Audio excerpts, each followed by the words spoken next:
So, all right, now that we're recording the Zoom, I'll give a quick little reintro. This is the January meeting at NWI for the John Dziobko collection. Like I said before, these are all processed in 1980. John would have a habit of storing his slides and processing them in batches.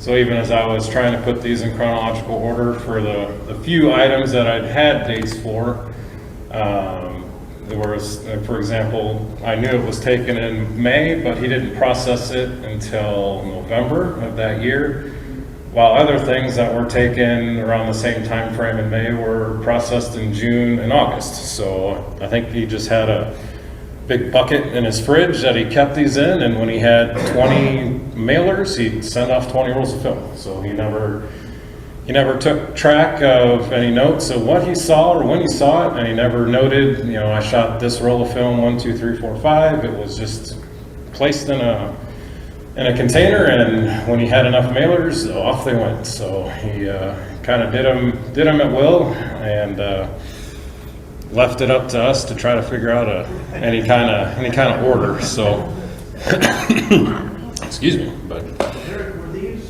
slides, did they have the date stamped on them? Yeah, so these were all Kodachromes, so they have the only date stamp that's on them is the date they were processed. So November 80, June 80, August 80 is the stamps that I was running across. So you can kind of get a good idea of where they're at based on that, but I was trying to go through and, okay, I'm going to do the February 80s first, and then the Junes, and then August, and oh, wait, there's something from May back that was done in November. Oh, crap, that didn't work. So, so off we go. Let's try to go. So I did, these are all the raw scans that all I've done is resized and converted them to JPEGs for easier showing.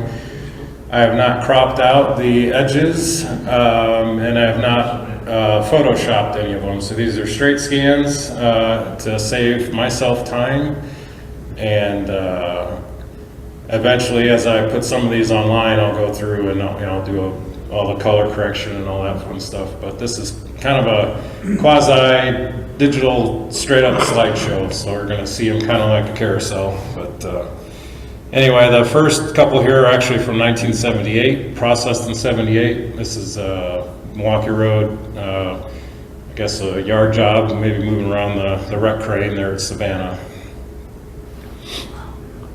I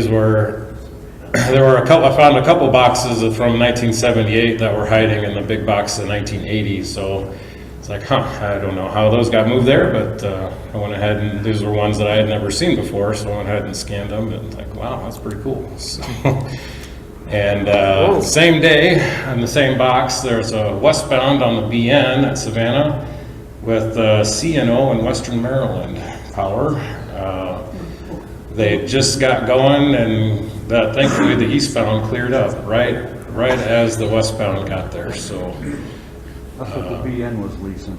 Yeah, BN was leasing these at the time, but I was never aware that the BN was leasing CNO in Western Maryland. So to have these show up in Savannah is pretty neat, and I'm sure that just happened to show up there for John. Yeah. I'm not sure, he didn't have lineups like we do in the internet nowadays, so this just kind of happened, and that's what he saw. And, I just took a picture. It was every day. Another box, this is at Kelowna. This is, if anybody's familiar with Kelowna, that is a BN coal train not on the BN. This actually came up, I've talked to a couple Rock Island guys, and they seem to remember there were a couple test trains of BN coal that went to power plants in the Quad Cities and other locations on the Rock Island. So the BN would bring a coal train into Silvis using the connection that was already there at Kelowna, and drop the coal train at Silvis, and I guess the BN power would go back, and then the Rock Island would handle the coal from Silvis. But this is one of those, I have a feeling John kind of had to know this was happening, because he was there And the slides from that box show just this train at Kelowna. So I have a feeling he kind of knew maybe something was happening with this. But anyway, this is a westbound coming off the BN onto the Rock Island at Kelowna going to Silvis. And there's the caboose.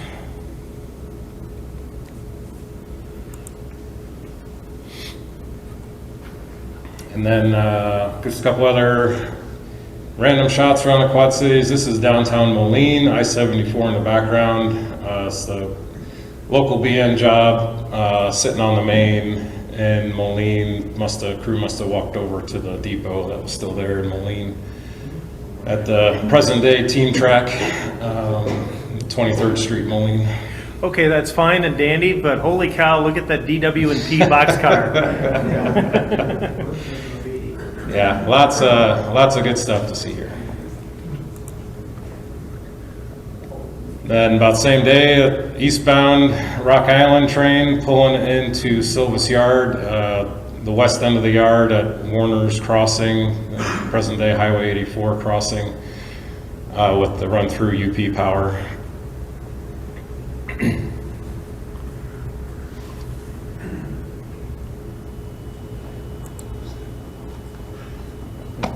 UP and Rock Island cabooses on that one.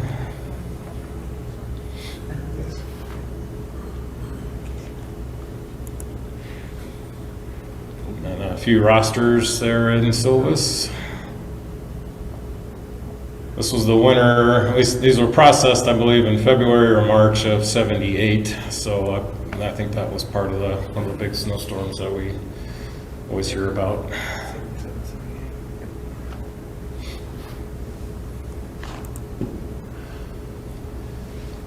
Over on the far east end of the yard, close to the Rock River, this eastbound freight left the yard with a mix of GEs and some E units. But this guy is actually leaving the yard and then just hitting the main line on the far east lead, the east yard lead. But at this point, I believe I think the rockets were still running, so I think these units were just on the freight that headed back to Chicago for weekend service, or after weekend service. Here's the going away shot of the CTC crossovers at the east end of the yard. I believe that signal is actually still standing in the trees with just the top head on it to this day. But it's kind of an obscure location, pretty hard to get back to.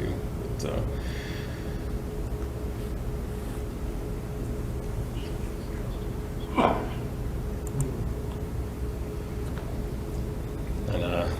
back into the yard, see this power set moving around with a nice snoot UPS D40-2.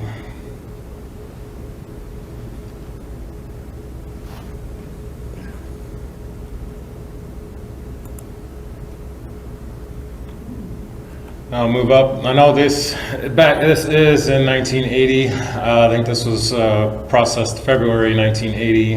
This is on the Milwaukee between LeClaire and Pleasant Valley. There were a couple trains John chased of the Milwaukee Road westbounds coming down the river into Nahant. This time period, they were using the F units on this road freight that came down.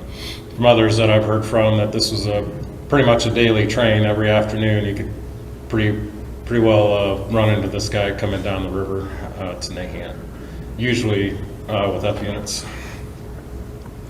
So let's chase them for a little bit. Headed down to Bettendorf.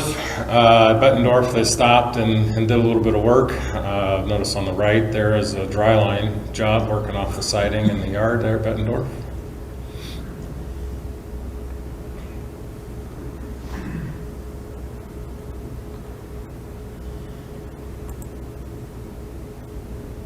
Work done at Bettendorf, we're charging through downtown Davenport, past the old Union Station, dry line offices. And if you look really close, you can see coal cars or freight cars on the government bridge. Rock Island train crossing the government bridge down in the background. Does the dry line exist today? No, the dry line was absorbed between the BNSF and CP in 1995. So that's going on 30 years now. Yeah, well.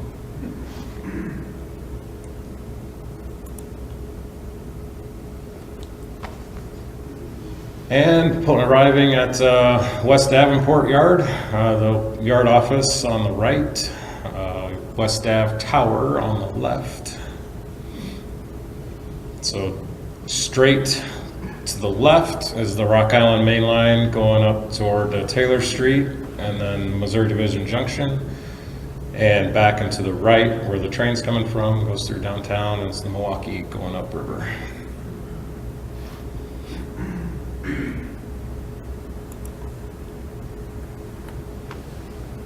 The sign on the tower was still there. I don't believe it was manned anymore, but at the tower they slapped the sign on there for engineers to report any issues with their problems to Silvis so that Silvis could try to put a Band-Aid on the power and keep it moving.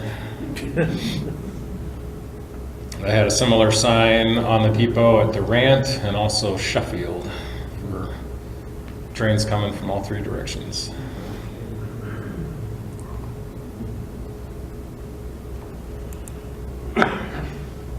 Another day, another westbound road freight.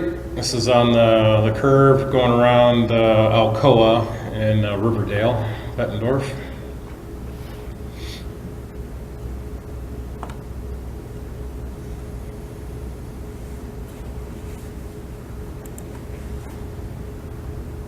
This one's also stopped at Bettendorf to work the yard.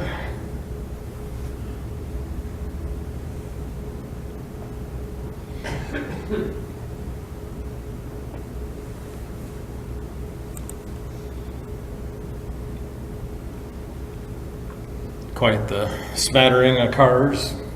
Penn Central, EJ&E coil hopper, coil car, UP gone. Oh, and no graffiti, no graffiti. Yeah. Nice. One of the many Johnisms that we still say to this day.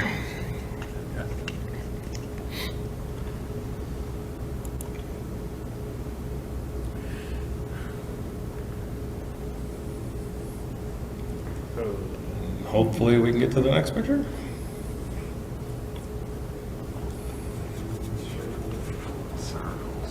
The circle of death.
We still don't have the audio in the Zoom.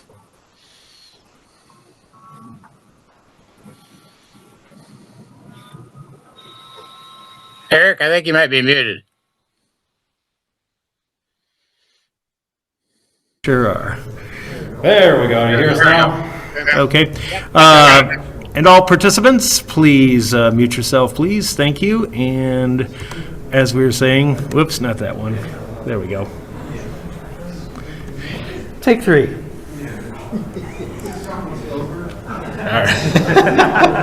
I promise we'll get through this show one way or another. It might be 10 o'clock again, but we'll get through it. We started early so we could end at the same time.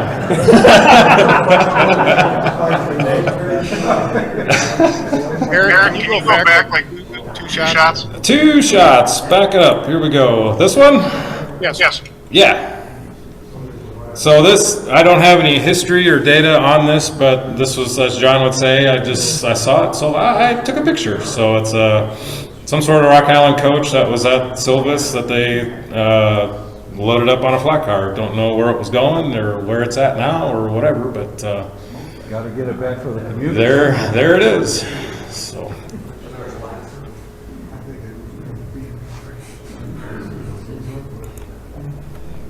Just some other power sitting there at Silvis on the 4 servicing at Silvis.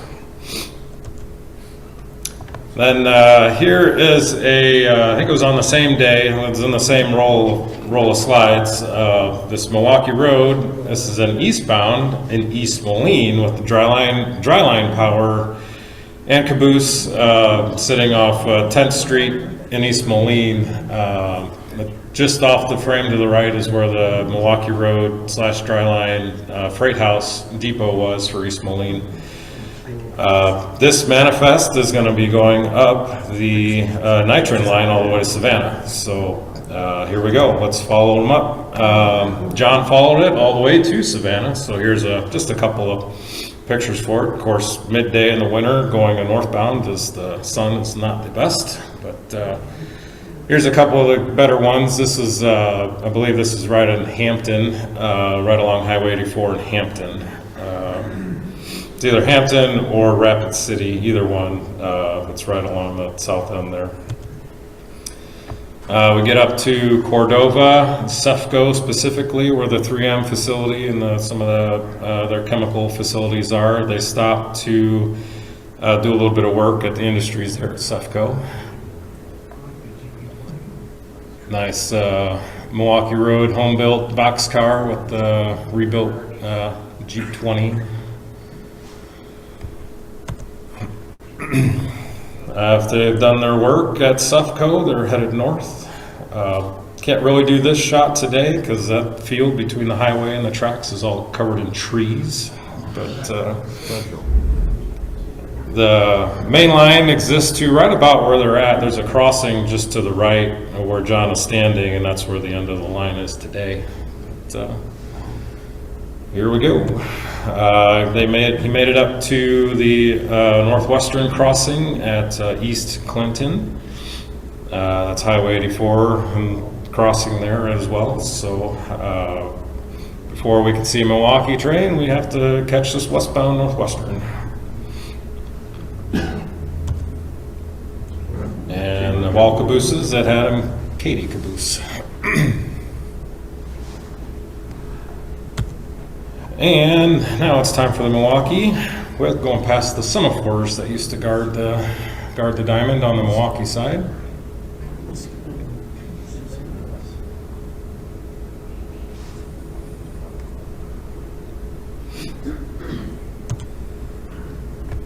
And caboose crossing the northwestern with the semaphores visible on the others for the southbound / westbound movements.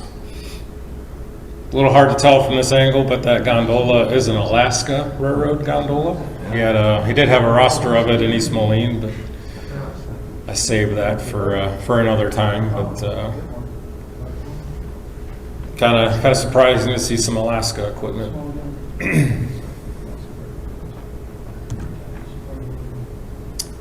Up at Savannah, we got this eastbound BN. Did you let the admit up there? Oh, yeah. There we go.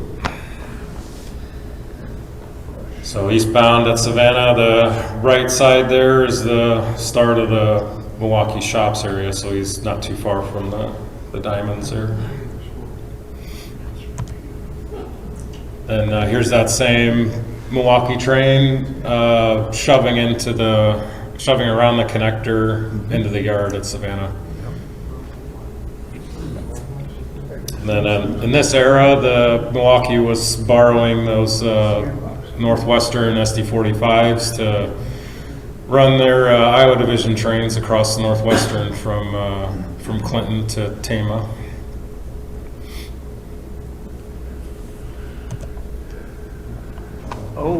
This is the BN branch out of Fort Madison to, I believe, Mount Pilot, Iowa. This ran with an SW1 and a handful of cars. I don't know specifically where this trestle is, but it's somewhere on the branch line. Didn't that go to Stockport? I believe, yes, I do believe it did go that far, yeah. This was one of those, many times going through John's stuff, and you just, okay, Rock Island Sills, okay. Ah! My jaw just dropped and hit the floor. Pilot Grove was the depot there that went past.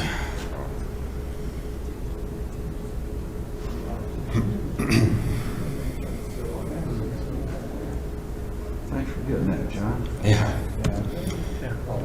And then a little bit further down the branch at milepost 18, that's a standard CB&Q concrete milepost passing this rural farm scene.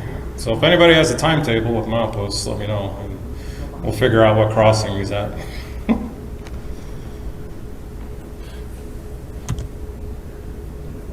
Back over to Silvis. These are the final days. If not, there's still a few cars there at the yard office. This is the hump tower, the yard entrance there.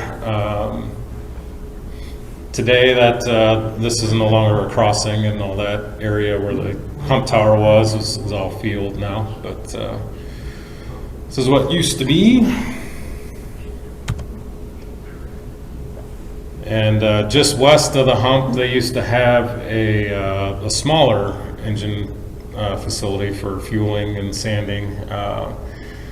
They would keep a few engines there as well. But this is a westbound pulling out of the east yard, coming out onto the main, passing the small running repair facility. One of the other yard towers. Over at the west side of the shop, I'm not for sure, but I think this was one of the rebuilds that the Silvis shops was working on right at shutdown. They would have been into the 3000 series. I think this was one of those that they ran out of time right at shutdown.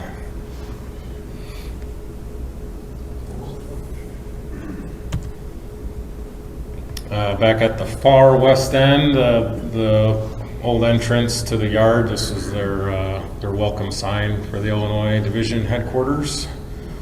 All the different departments that were there. Like they just took a 4x8 sheet of plywood and stencils, and here we go.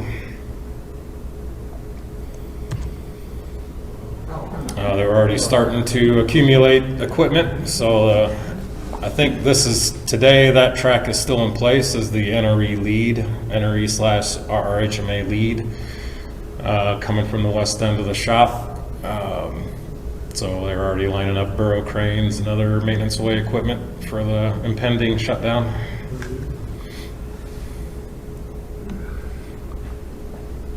Nothing was immune from getting painted blue.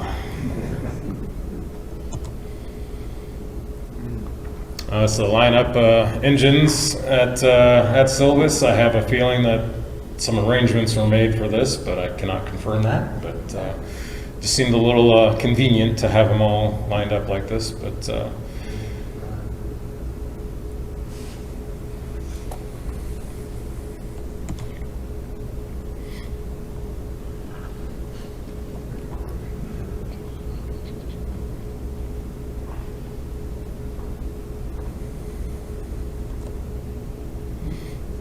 And this is on top of the hump. One of the hump sets with a caboose there. I think they just got done shoving some cars over the hump. That TOFC kind of trailing off by the base of the signal there. I think he just cut away from that. But crew was, John got this shot, and then later on I could kind of see it in the background of a couple others. So they were just running in to go work another track after this. But this is the top of the hump, Silvis.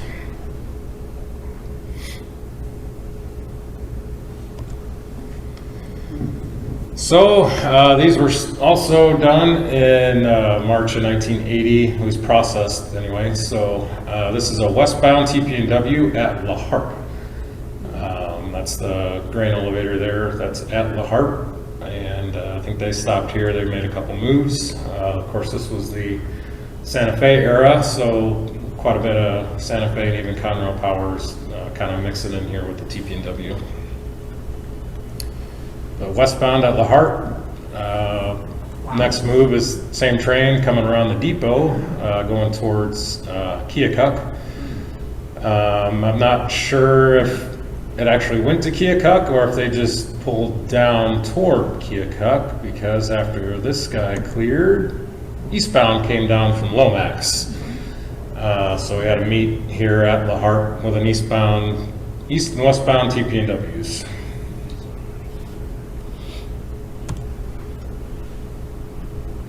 Here is the set eastbound, passing the depot at La Harpe.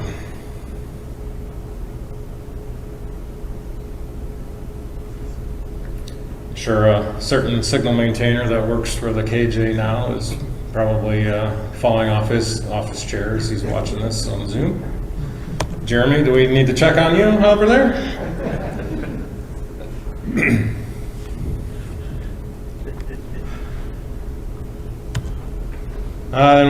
John kept following that eastbound to Bushnell at the Bushnell Depot, crossing the BN.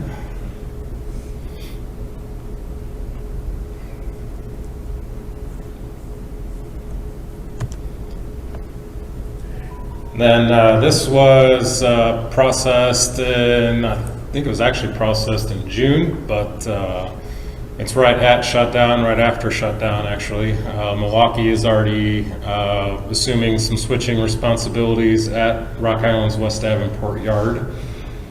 And then we see a Milwaukee train backing up through the yard. This is actually probably one of the first runs that's going out to Wilton to do the directed service to service the steel mill at Wilton on the Rock Island.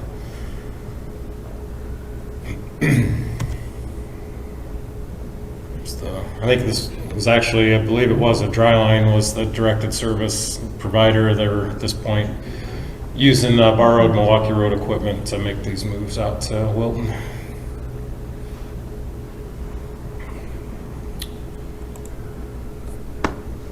Welcome back, Andy. Just in time for the directed service train going out to Wilton. So same train up at Missouri Division Junction, where the KC line came in with the Denver line, Taylor Street and Davenport. So the Dryline crew shoving up onto the main line, and then they'll head west. There they are, chugging west to climb the hill and head out to Wilton.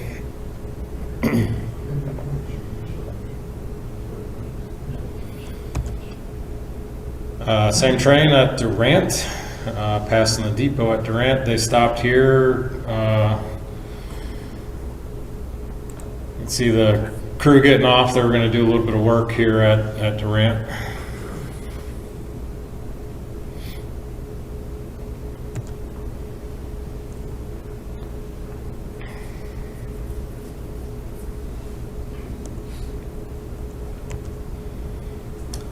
Then John did make it over to Wilton. This is the present day North Star crossovers.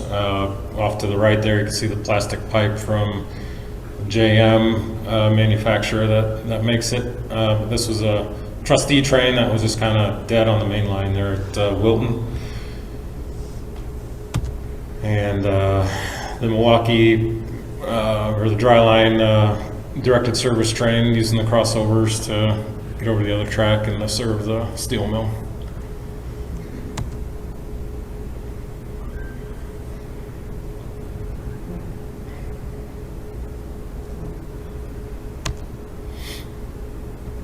Back over to Silvis, quite a few things stockpiled around. You can see quite a bit of power sitting back in the background, and all the yard tracks now are full of rock island equipment.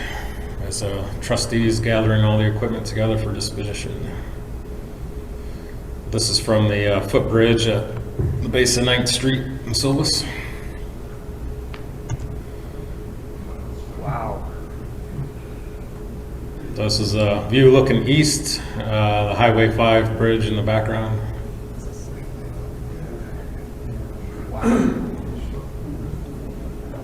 I take it that footbridge is long gone? Yeah, the footbridge is gone. There's still a couple pilings left for it, but yeah, the footbridge is gone and not much of a trace of it anymore.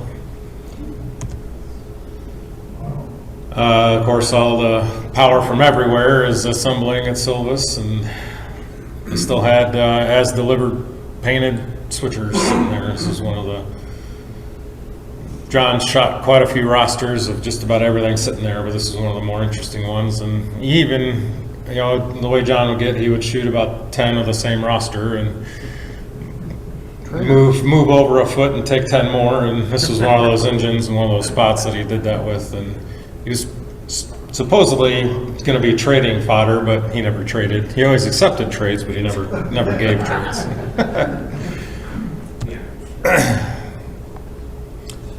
Another big patch of power just kind of assembled there east, toward the east side of the yard.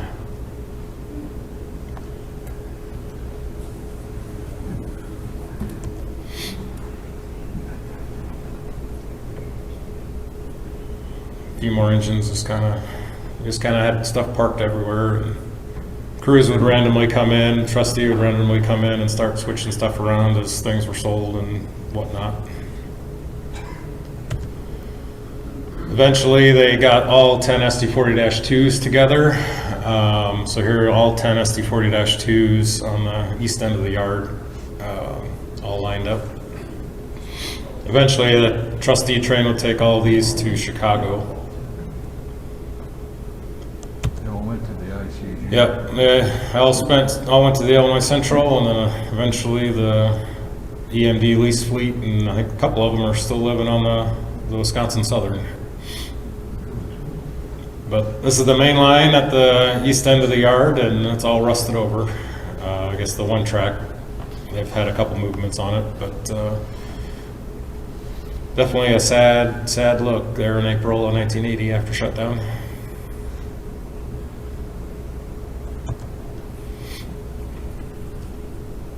The other end of all 10 SD40s.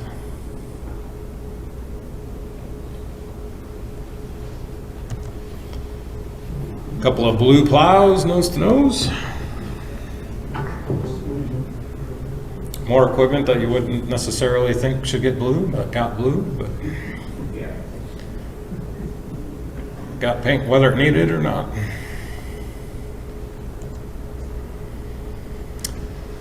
This is another trustee train stopped dead on the main at West Liberty. I don't think they're going to make that 60-mile-an-hour speed limit, but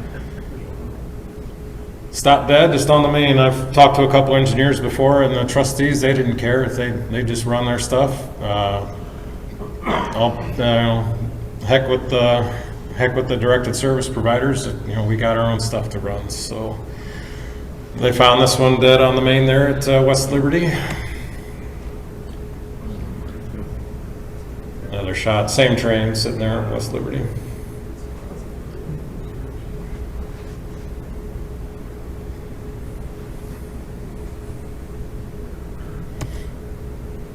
And this was the same day. Another trustee train stopped dead at Wilton. Looks like all blue coal hoppers on this one.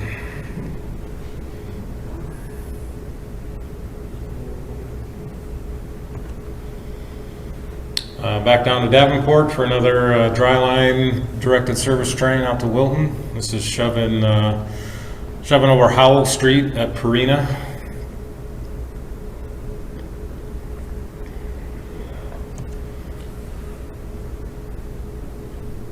Looking the other way at that Rockingham Road crossing.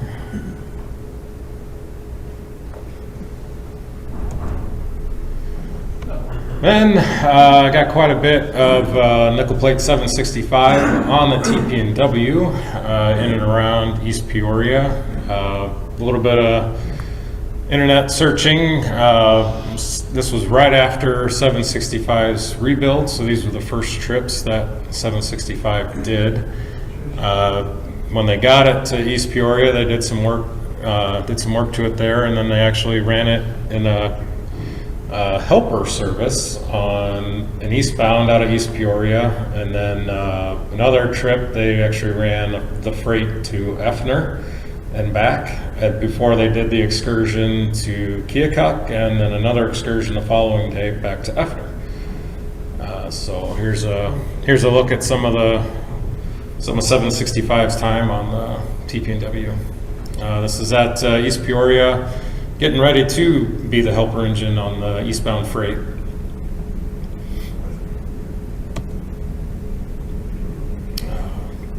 Pulling the eastbound over the Farmdale Trestle.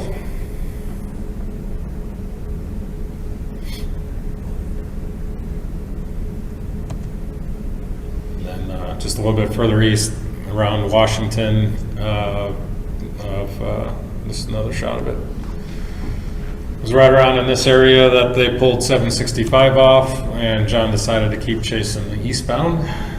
So this is just a random crossing, typical of John, that I have no idea where it's at, but it's somewhere in the area of Eureka. Fairly educated guess on my part. This is westbound at, I believe it's El Paso. I see L and I think a P on the water tower. That water tower is not there today, so the current Google imagery was no help, but pretty sure this is El Paso. The siding that they're using here doesn't exist anymore, so that didn't help in my sleuthing at first, but fairly confident this is El Paso, westbound.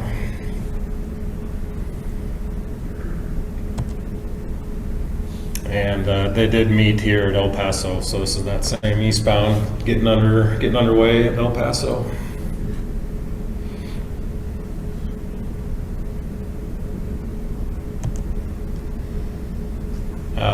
Another day, this is near Washington, westbound TP&W coming down the hill into East Peoria.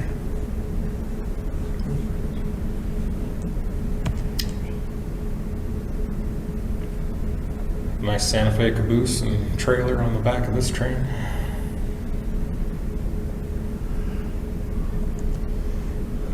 And here we are crossing the Illinois River.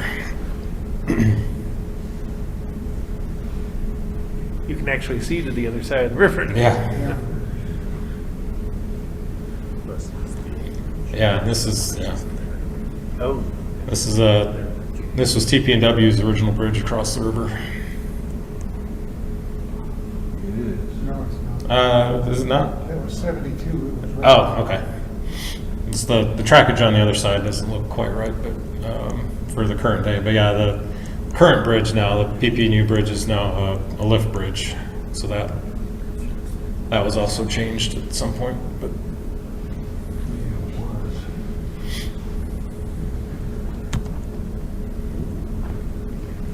down in Peoria, a few CNIM engines laying around.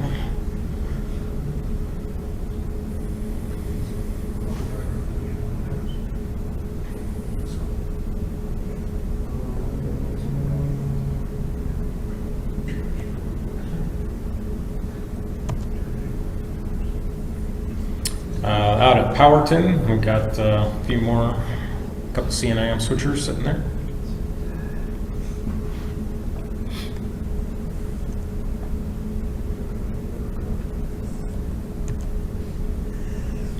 And back over to East Peoria, this Conrail Jeep 30 on the turntable with 765 getting some work, some attention done over there. Must have been standing right near him without knowing How could you not know you were standing by John? it. I know, he was, because I'm shooting the same shots I'm seeing here. John, is that you? Yeah, using the clamshell to load up some coal there.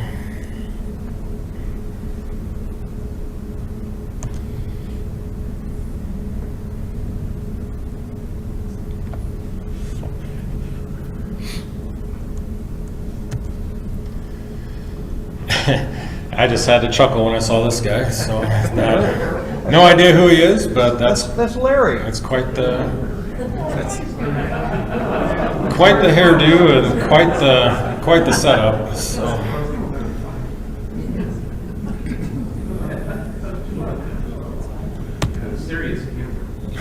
And well, before we can see anything on 765, we got of course, well, I was there, so I took a picture.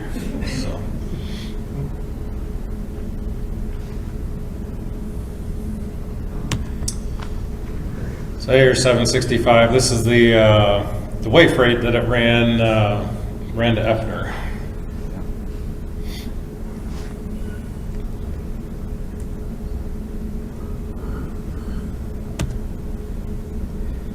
Same train at Eureka.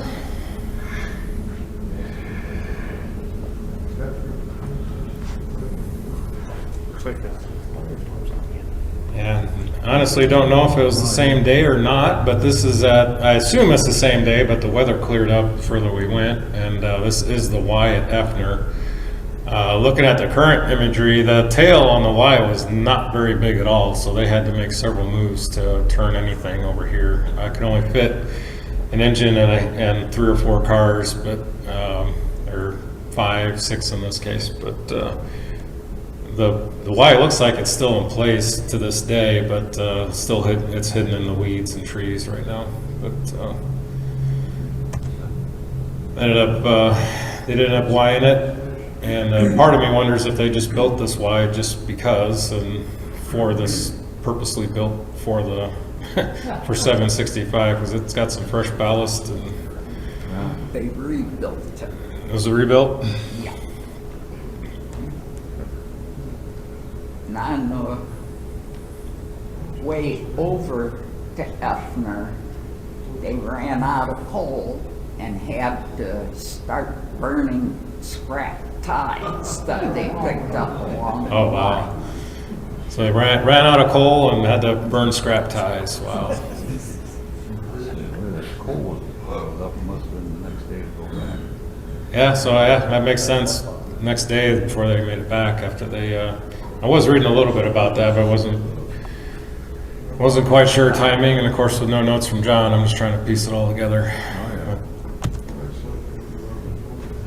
Now we're back on the move, going west, west of Effner, I'll just say.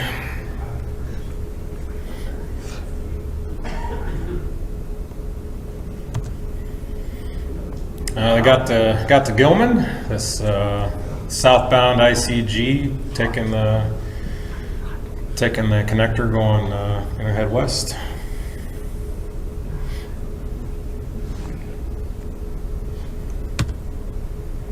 Then got Amtrak going south.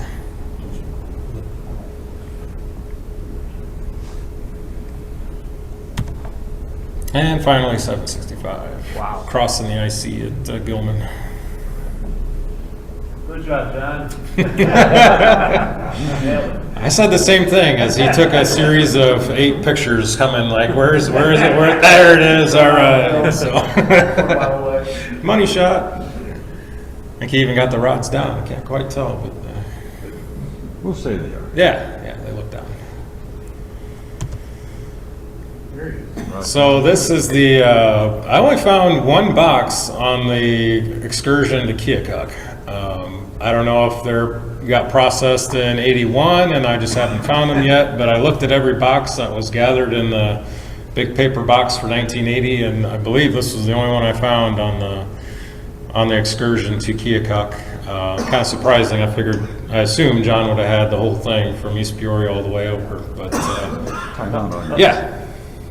Ron Lundstrom, would that have been our baggage car 2 times back? Yep. NWI bought a baggage car, and it ran on this trip. And that's, yes, it was the chapter before my time had purchased 2 cars behind the Jeeps, is that nicely painted up gray with white stripe baggage car. It's an ex-Rock Island car that the chapter purchased to run on excursions. I've heard of the story. This is the first time I actually saw it on film, that it was recorded doing that. And that's, man, there's some bad blood after that. I won't go into that, but for now, it's good to see it in service.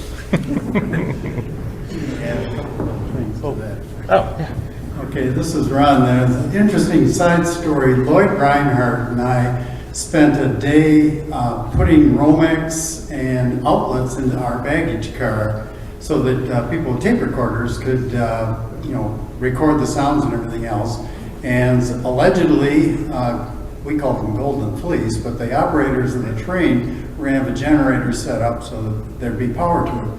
Well, time to depart, and the people had all their tape recorders set up and everything else, and find out, well, there's not going to be any electricity at all. So a lot of disappointed and very frustrated people that have brought their recording equipment down, and Lloyd and I were looking around all the effort we put into wiring the stupid car, and all for naught. So interesting stories. Well, thanks for that. I had no idea that even existed. So, best I can figure, this is around New Philadelphia.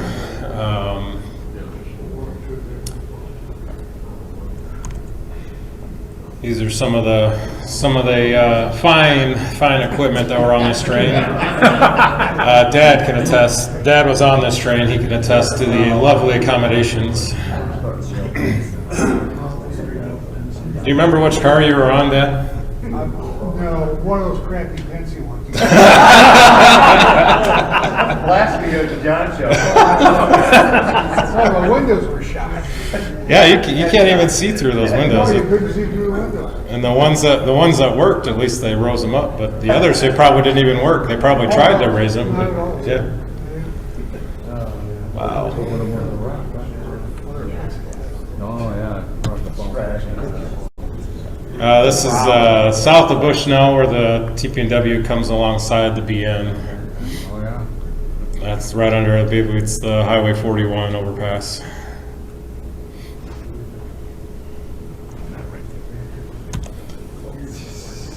Up in Bushnell, here's some of your Southern power, Jerry. Yeah, now that's foreign. Foreign Southern engines. There you go. It's not on the Southwestern, but it's close enough. The BN at Bushnell going west. And the money shot there at 765 by the depot at Bushnell. So.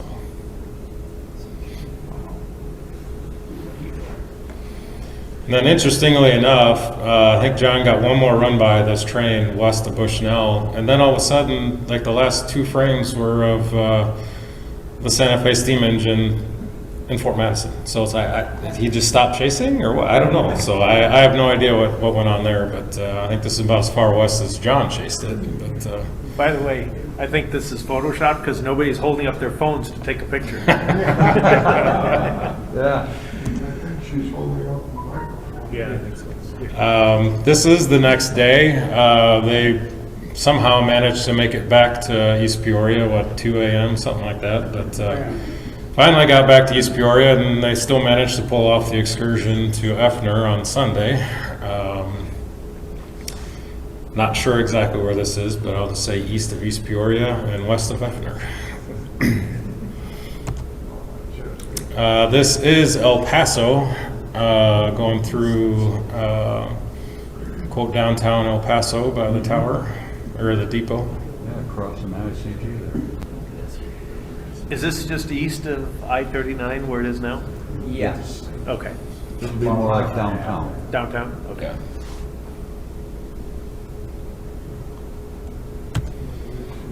Then they, I guess they could only turn about 3 cars at a time on the Y at Effner. So this was probably a very long drawn out process to turn the entire train.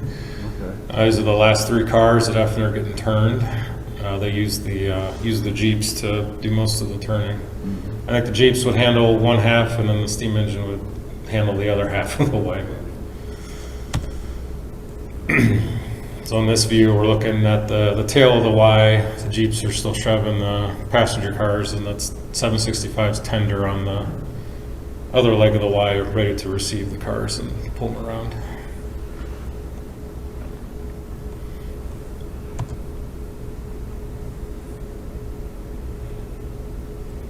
And apparently they only did 1 car, or maybe they only needed to turn the observation car. I'm not sure how it all was all handled, but 765 did grab the observation car to turn that. And then just everybody waiting for their turn to head after there.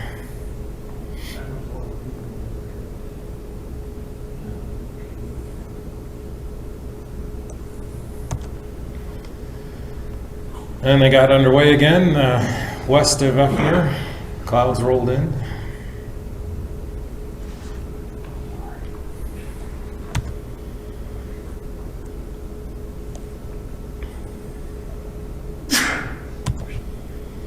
Then, amazingly, on the same roll of film, we went from Effner on 765 to the old TNP 610, dressed up for the Southern Railroad. No idea where. I kind of gathered that it was down around the Chattanooga area, but anyway, the Southern was running an excursion with the borrowed TNP 610.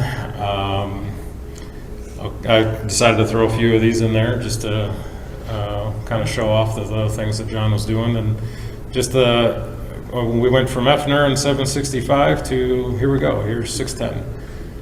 I have no idea what time lapse that was between the two, but I imagine it was at least a week, but who knows. I haven't found apparently there's a couple books out there that have all the dates spelled out for the Southern Steam Program, but nobody's really translated that to a nice website that I can reference. I'll send you a note of what I got. Okay. Some of the best weather for this 610 chase. Looks like it is raining. Yeah, several chasers. Probably one passing the other. There, I think they're kind of. Yeah. I think they're too wide there in the rain. Nope.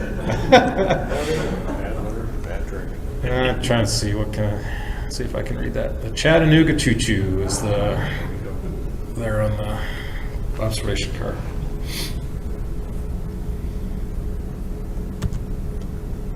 Then this is down at, I believe this is Chattanooga.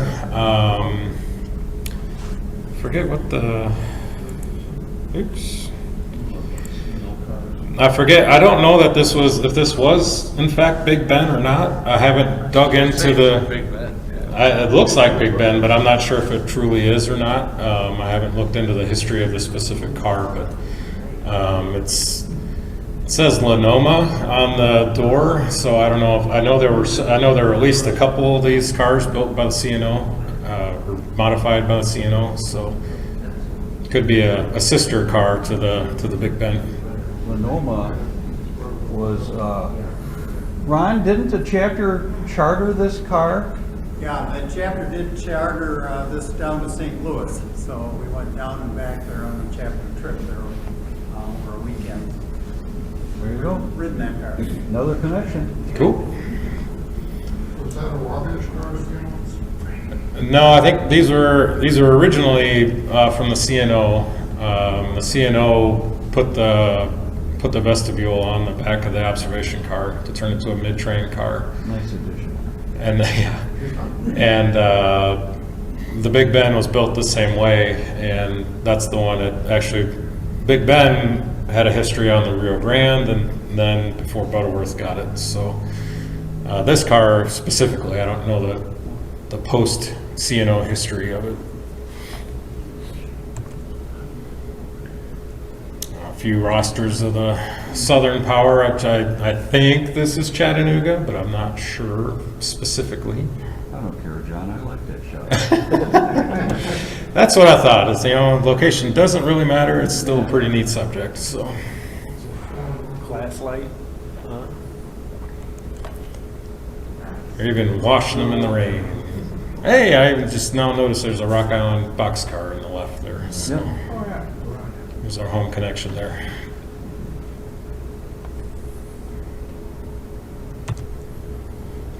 And here we got the next day or two. Got the 610 and some nice sunlight.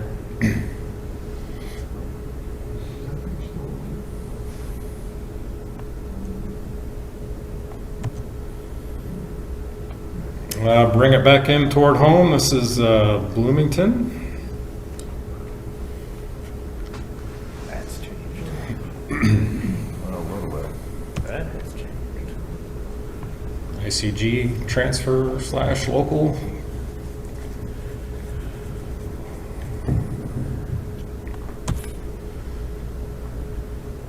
Southbound Amtrak pulling into the depot. A little hard to tell, but the operator there just handed up some orders to the engineer. Is going to be handing up some orders to the conductor here in a little bit.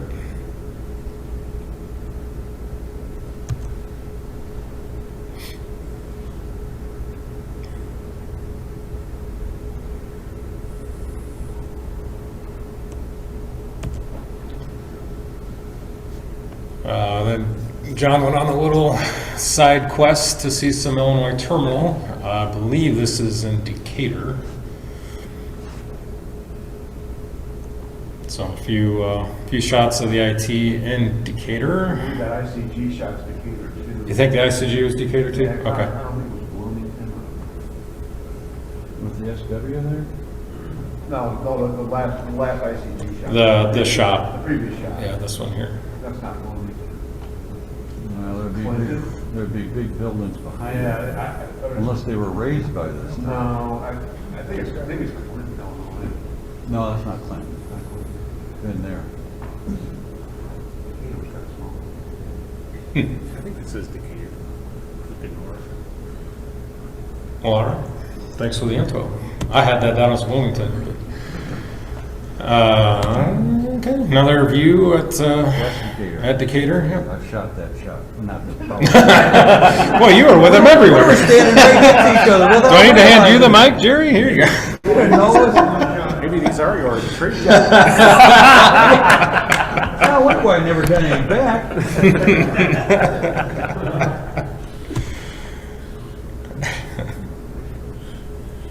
Nice. So John shot very few Illinois terminals. Usually, anything that I've seen of him is just a couple movement around East Peoria, like the previous shot at Farmdale, or here just at engine facilities, the power sitting around. Now this is Springfield, from what I've learned.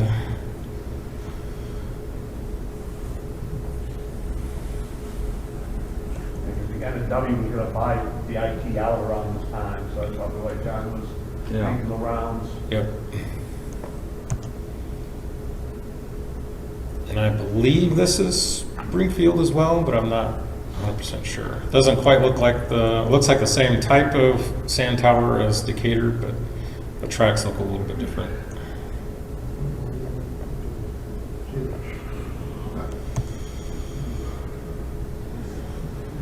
It's the shops, T&IM shops at Springfield.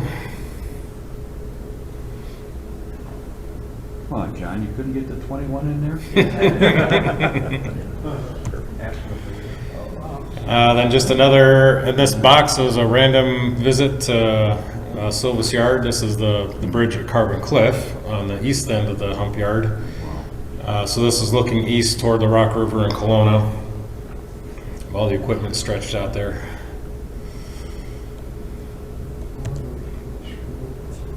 Bunch of on the right there, all those covered hoppers are on the main line. Must be staging them, getting ready for a trustee move somewhere, but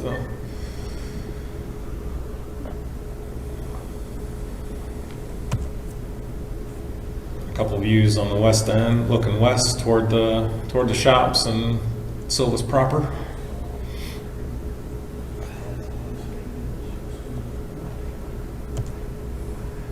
All right, down to Galesburg for a few views. It's down at the old roundhouse area.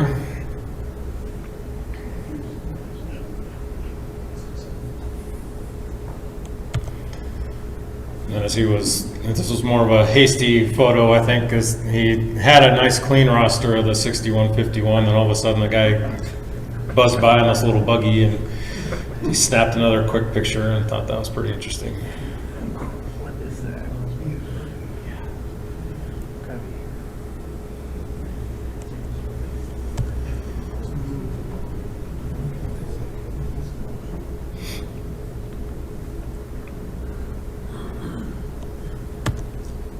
And one of the cleanest views of the Seminary Street Tower that I've seen, and I don't know, John has had a couple, I believe, in his collection, but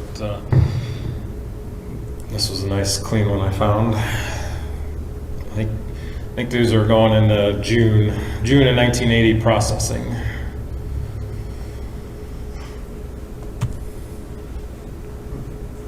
Eastbound coal train at Seminary Street.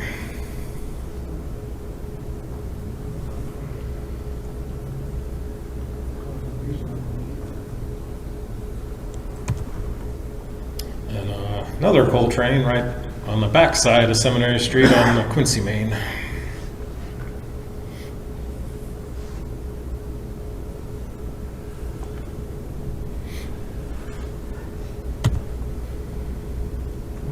Then John, every now and then, John would pop into Northwestern Steel and Wire here in Sterling to get a few pictures of the steam engines working.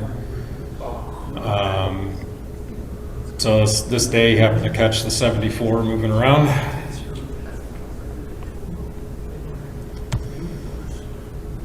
Actually got him moving these ingot cars around.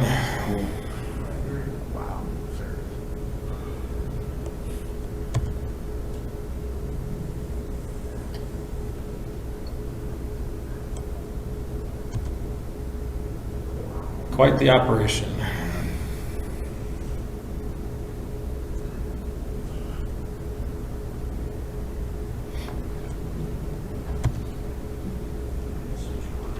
This is later that same day. Caught this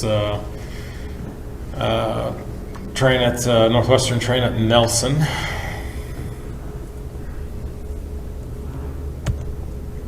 It's like westbound. Caught it under the coal chute.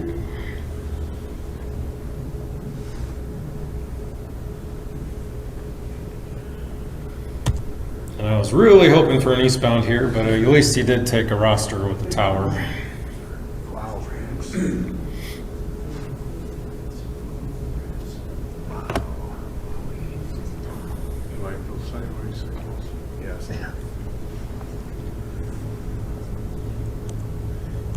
Set the left track on fire.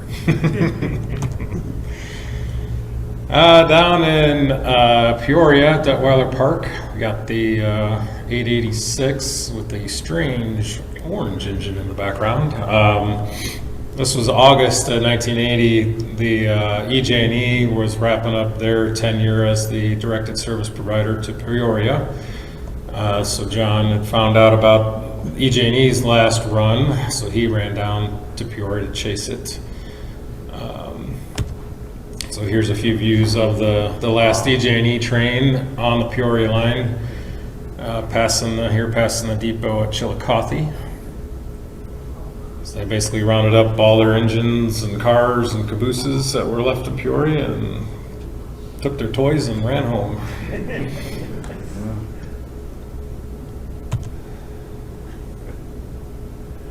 Moneymaker right there. Some interesting forms on top of those flat cars. Don't know what they would have been for, but Some for Caterpillar maybe. yeah.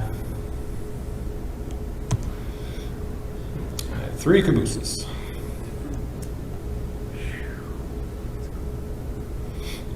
There was another box that we had found a while ago, a number of years ago, that we actually made some duplicate slides from, of the same train from Putnam into Bureau, but I couldn't find it in the big box of 1980, so it might have got shifted over to 1981 or another one of the boxes, so that's on my quest to find the originals. At one point it scanned our duplicate slides of it, but I'd really like to get my hands on the originals again. Anyone know who took over after the J? So when the J was done to Peoria, the BN actually ran on the Peoria end of it. I think this was probably the last. I think the BN did run all the way up to Henry to work the plants at Henry.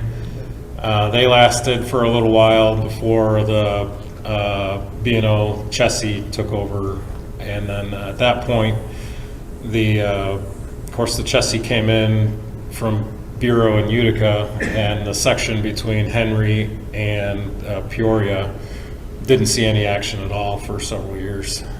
BN kept the south end in Peoria proper, and I think maybe even PPU took it over to serve the Pabst Brewery that was down there on the other part of the rock system, the old line to the Quad Cities that was down there.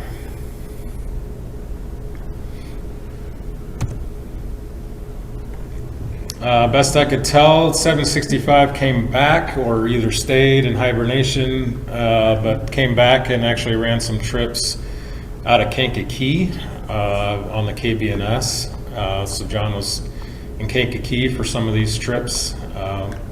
Some of the same cars were on this train, but also had a host of new cars as well. This is crossing the river there in Kankakee.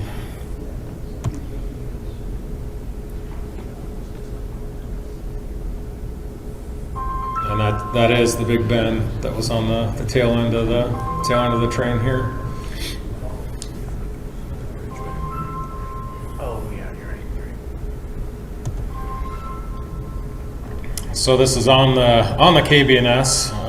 They ran, not quite sure how far they ran. I think they ran into maybe Sheldon, but Down to the TPW. yeah, down to the TPW at Sheldon. Okay. So 765 here has got the excursion, and the headlight down in the distance is the KBNS 312. They ran light engine, just kind of following it to help kind of facilitate some of the other moves that this train was going to be making. But I think to appease the people on the excursion, they did not leave it tied up to the observation car on the other end.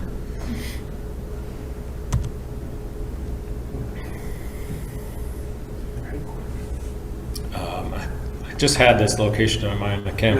Iroquois, yeah, remember by Iroquois. So KBNS is still kind of a famous shot for the KBNS of this overhead bridge at Iroquois.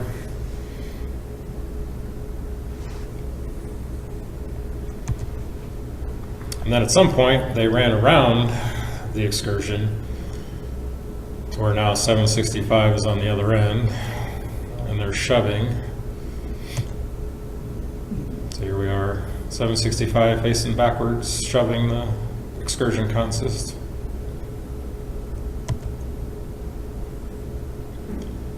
And I would say that that's the fireman holding up a cell phone to take a picture, but that was before those days, so I don't know, maybe just adjusting his goggles or something with his hands up. But.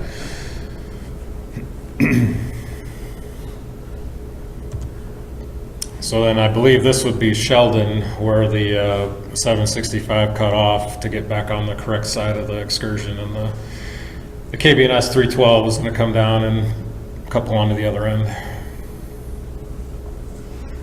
I know they did go around the connection track at Sheldon. Okay.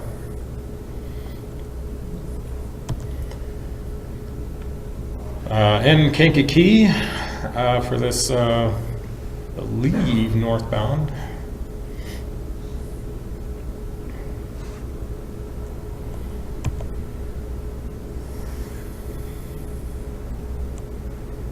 It's crossing the NS, correct? Yeah, Conrail. Yeah. So then here's the connector at Kankakee with lots of eyes watching the move there.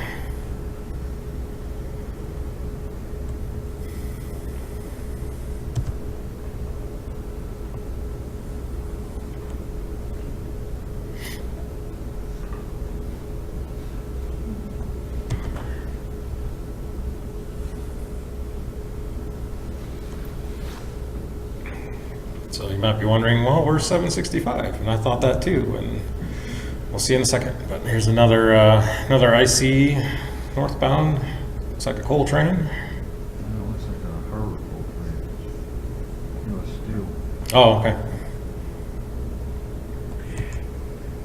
Is this, can you go back one, Eric? Mm-hmm. Just to the left of the lead engine, I see one of the skyscrapers, quote unquote, in Kankakee. Is this a north? Are we looking north here? We're looking south. We are looking south? Yeah. Okay. That's the courthouse building.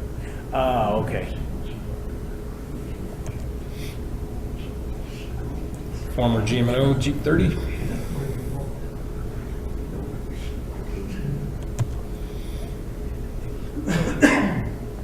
Could you go back to that Jeep 30 for just a Oh, yep, yep. All right, never mind. I thought I was seeing something. It's just that arm on that telephone. Oh, the code pole above it, yeah. No, that's the special exhaust stack. That was a radar. Yeah. I love how they have the words on both sides of the camera. Yeah. Yeah, those G&Os had them.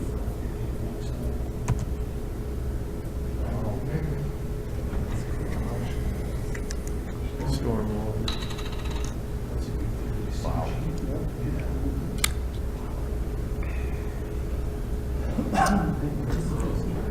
So John didn't actually have a picture of the outside of the tower here, but he managed to get his way inside and take a couple pictures inside. But can't imagine why. You see the 24, you see the date there, can't you? Is that the date or month due? Oh yeah. Let's see. Or is it just May 24th. Oh, there you go. Well, I had this completely wrong. I thought somewhere I saw some pictures from September, but maybe they had their dates wrong. So May looks like Saturday, 24th. All right. Well, cool. Good eye, Lance. Thank you. What I was looking at. Wait. I was looking over here. Oh, wait. Yeah.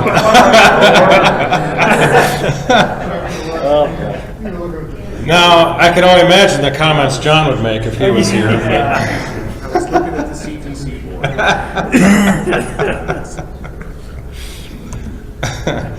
This is why 765 wasn't on the previous picture. They derailed on that lovely connector there. We got a problem there. Yeah. We got problems. Is that fancy? Like the guy closest doesn't tell his hard headed. Right. Yeah, the one actually doing the work is not fully protected. Yeah. Then I did stumble into one of these, another one. Oh, what the heck? So this is the CNO 614 at the far east end of Cumberland at Mexico Tower. Best I could tell, it's the old Mexico crossovers, the far east end of Cumberland, on the Chessie Safety Express. I think there were a couple other boxes I had that I kind of skipped over, but I tried to sample some of the things that John was doing in 1980. So pretty uniform train of all Chessie painted equipment.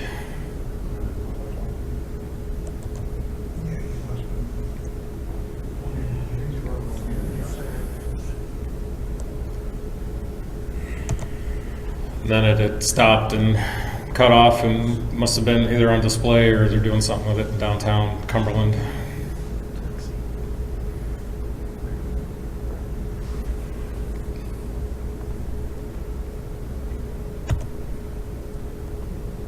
A couple quick views of just some other Chessie equipment there at Cumberland.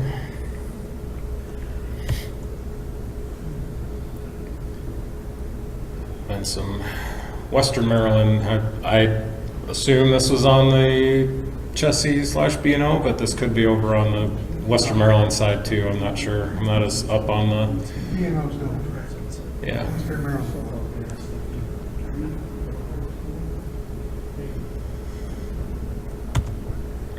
Then the last few here, this was over on the South Shore, obviously, the 802 Little Joe.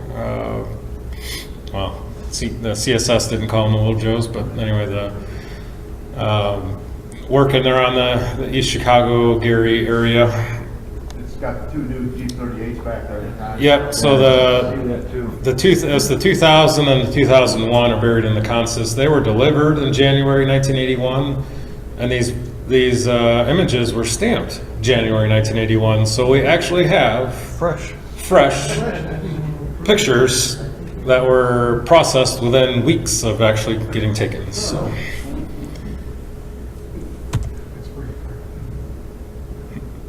Wow. Rod's down.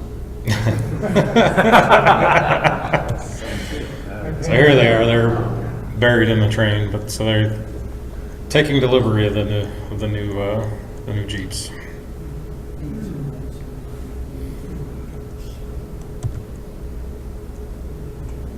But he followed this way freight around for a little while and got a few different pictures of it.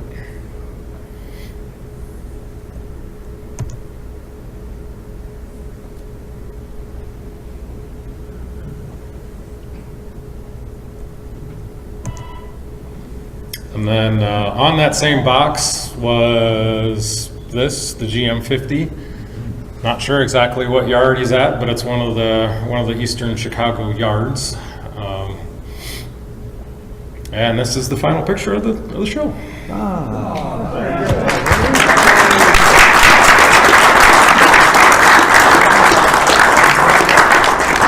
So hope you enjoyed these. I would love to continue next year with another round of Dziobko images from his adventures. Hopefully I can get some 1981. We'll just kind of pick up from there, but we'll see what happens this year.